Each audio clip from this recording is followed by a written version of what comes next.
Di sini saya akan menjelaskan apa itu urgensi dan tantangan ketahanan nasional serta bela negara bagi Indonesia dalam membangun komitmen kolektif kebangsaan. Yang pertama itu urgensi ketahanan nasional dalam kehidupan kebangsaan. Yang ke-A itu landasan moral dan etika publik. Ketuhanan Yang Maha Esa atau sila pertama Pancasila menjadi fondasi moral bangsa nilai ketuhanan. Membentuk etika publik seperti kejujuran, keadilan, dan tanggung jawab. Menjadi rujukan moral dalam penyelenggaraan negara. Menangkal krisis moral seperti korupsi, kekerasan, dan intoleransi. Yang ke-B itu perekat kebinekaan. Indonesia adalah bangsa multireligius dan multikultural, ketuhanan nasional. Menegaskan bahwa negara bukan negara agama, tetapi negara berketuhanan. Menjadi titik temu antar agama melalui nilai universal atau kemanusiaan perdamaian persaudaraan.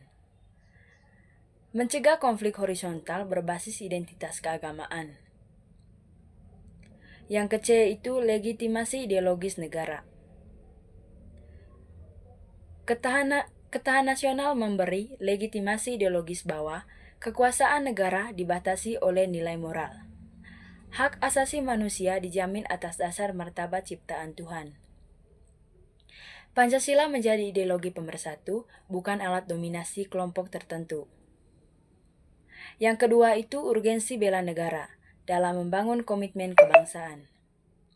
Yang ke-A memperkuat rasa nasionalisme dan patriotisme. Bela negara bukan hanya tugas militer, tetapi kewajiban seluruh warga negara. Sikap mental mencintai tanah air, kesediaan berkorban demi kepentingan nasional. Yang ke-B itu menjawab ancaman non-militer. Ancaman saat ini bersifat kompleks. Radikalisme dan ekstremisme, disinformasi dan perang ideologi, ketergantungan ekonomi dan budaya asing. Bela negara menjadi instrumen ketahanan nasional di era globalisasi. Yang ke-C, membangun solidaritas sosial. Melalui bela negara, tumbuh kesadaran kolektif sebagai satu bangsa. Menguatkan gotong royong dan disiplin sosial. Menekan sikap individualisme dan apatisme warga. Yang ketiga, tantangan ketuhanan nasional di Indonesia. Yang pertama, radikalisme dan politisasi agama. Agama digunakan sebagai alat legitimasi politik, mengancam persatuan dan prinsip kebangsaan. Yang kedua, intoleransi dan eksklusivisme keagamaan. Klaim kebenaran tunggal yang meniadakan pihak lain. Melemahkan kohesi sosial dan kepercayaan antar warga. Yang ketiga, sekularisme ekstrem dan degradasi nilai. Pemisahan total agama dari ruang publik, mengikis dimensi etis dalam kehidupan berbangsa. Yang keempat, tantangan bela negara di era kontemporer. 1. Rendahnya kesadaran generasi muda. Bela negara sering dipersepsikan sempit dan militeristik. Kurangnya internalisasi nilai kebangsaan. Yang kedua, disrupsi teknologi dan media sosial. Hoaks dan propaganda melemahkan kepercayaan publik. Polarisasi identitas semakin tajam. Yang ketiga, kesenjangan sosial dan ketidakadilan. Ketidakpercayaan terhadap negara. Menurunnya loyalitas dan partisipasi warga. Yang kelima, sinergi ketuhanan nasional dan bela negara. Untuk membangun komitmen kolektif, kebangsaan diperlukan sinergi. Ketuhanan nasional memberikan orientasi nilai dan moral. Bela negara memberikan orientasi tindakan dan tanggung jawab. Sinergi ini menghasilkan nasionalisme religius yang inklusif, patriotisme yang bermoral. Baik, langsung saja saya akan menjelaskan video yang di atas, khususnya ketahanan nasional Indonesia, dengan fokus visual pada sektor pertanian dan alam pendesaan. Gambar yang pertama berupa pegunungan dan lembah hijau, sawah luas dan terasering, rumah petani di tengah lahan pertanian.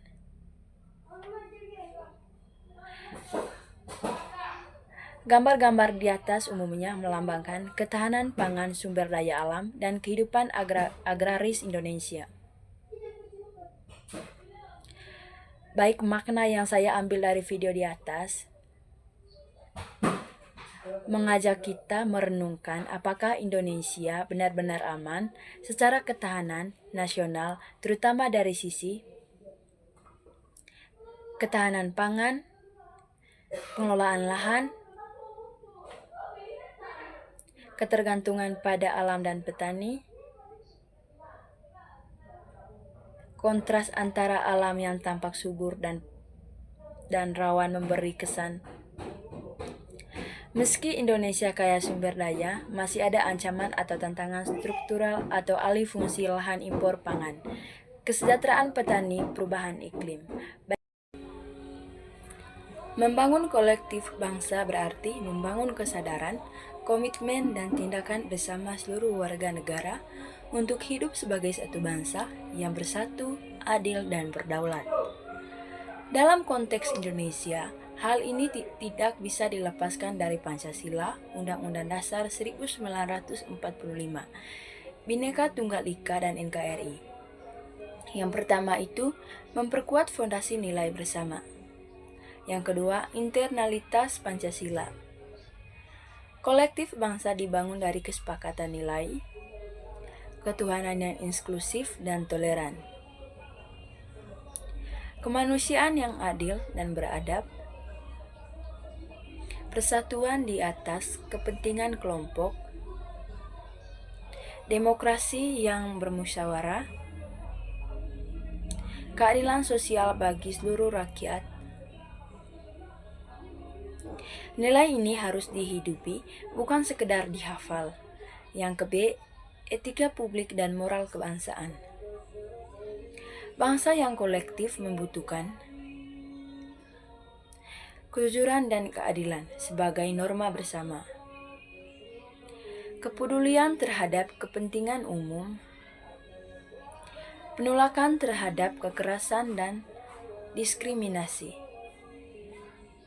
Yang kedua, pendidikan sebagai instrumen utama. Yang ke-A, pendidikan kewargaan yang kontekstual. Tidak indoktrinatif, tetapi dialogis dan kritis. Mengaitkan nilai kebangsaan dengan realitas sehari-hari. Menumbuhkan rasa memiliki terhadap bangsa. Yang ke-B, keteladanan dalam pendidikan. Guru, dosen, dan pemimpin menjadi teladan nilai kebangsaan. Konsistensi antara ucapan dan tindakan negara. Yang ketiga, membangun keadilan sosial dan kesejahteraan. Kolektif bangsa tidak akan tumbuh jika ketimpangan ekonomi melebar, akses pendidikan dan kesehatan tidak merata, hukum tajam ke bawah tumpul ke atas. Langkah penting, penegakan hukum yang adil, pemerataan pembangunan, perlindungan kelompok rentan. Yang keempat, mengelola keberagaman secara inklusif. Yang ke-A, toleransi aktif, bukan sekedar membiarkan, tetapi saling menghormati dan melindungi. Dialog antar iman dan antar kelompok, menolak ujaran, kebencian dan politisasi identitas. Yang ke-B, identitas kebangsaan di atas identitas sektoral, agama, suku, budaya diposisikan sebagai kekayaan. Kepentingan nasional sebagai payung bersama. Yang kelima, partisipasi warga dan demokrasi substantif. Yang A, ruang partisipasi yang sehat, kebebasan berpendapat yang bertanggung jawab, keterlibatan warga dalam pengambilan kebijakan publik. Yang ke-B, penguatan masyarakat sipil. Organisasi masyarakat, pemuda, dan keagamaan sebagai agen pemersatu, gerakan sosial berbasis gotong royong. Yang ke-6, bela negara sebagai kesadaran bersama. Bela negara dimaknai luas, disiplin dan taat hukum, melawan hoaks dan disinformasi, berkontribusi sesuai profesi untuk bangsa. Bela negara adalah praktik kolektif, bukan simbol seremonial. 7, peran negara dan kepemimpinan. Kolektif bangsa akan kuat jika negara hadir secara adil dan melindungi. Pemimpin memberi teladan integritas dan keberpihakan pada rakyat. Kebijakan publik berpihak pada kepentingan nasional.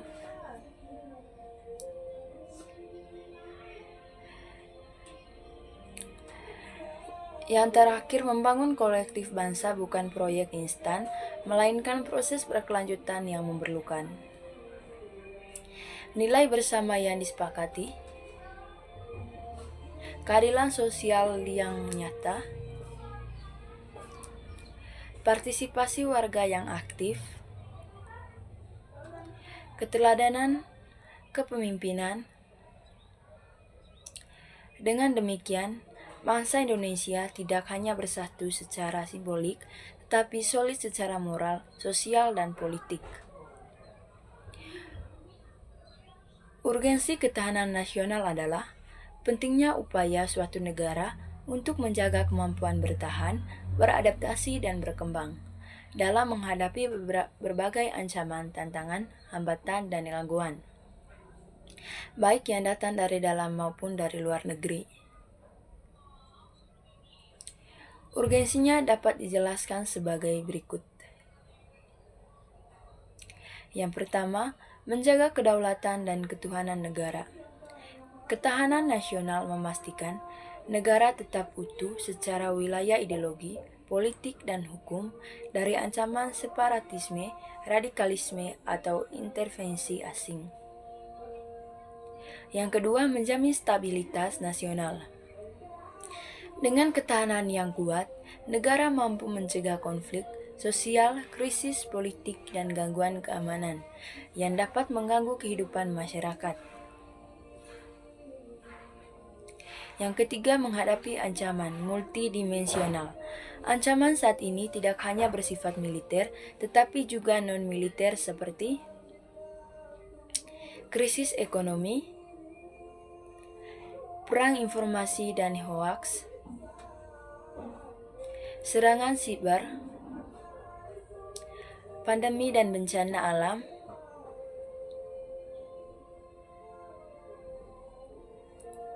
yang keempat, mendukung pembangunan nasional. Ketahanan nasional menciptakan kondisi aman dan stabil, sehingga pembangunan ekonomi, pendidikan, dan kesejahteraan rakyat dapat berjalan berkelanjutan. Yang kelima, memperkuat identitas dan persatuan bangsa. Nilai-nilai kebangsaan, Pancasila, dan rasa nasionalisme menjadi fondasi agar masyarakat tidak mudah terpecah oleh perbedaan suku, agama, ras, dan golongan. Yang keenam, meningkat daya saing bangsa di tingkat global. Negara yang tangguh secara ideologi, ekonomi sosial, dan pertahanan akan lebih siap bersaing dan berperan aktif dalam pergaulan internasional.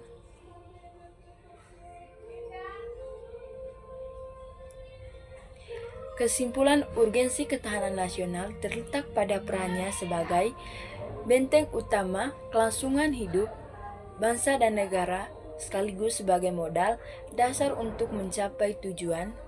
Baik, itu saja dari saya. Sekian dan terima kasih.